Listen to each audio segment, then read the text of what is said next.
শ্রদ্ধেয় বিডিও মহোদয় এবং অন্যান্য সমস্ত বিশিষ্ট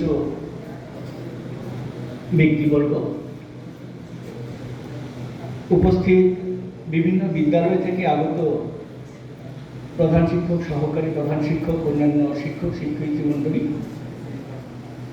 পিআরকেএস-এর সদস্যবৃন্দ এবং বিভিন্ন বিদ্যালয় থেকে আগত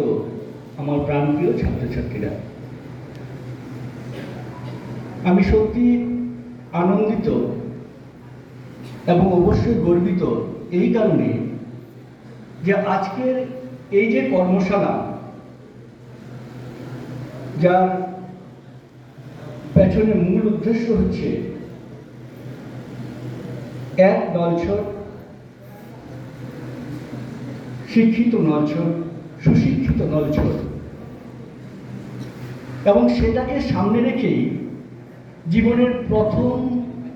বড় পরীক্ষায় বা জীবনের প্রথম যে সিঁড়ি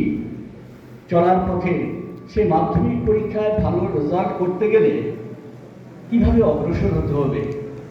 সেই বিষয়ে একটি কর্মশালা। সেই কর্মশালার যিনি প্রধান উদ্যোক্তা শ্রদ্ধেয় বিধায়ক মহোদয়,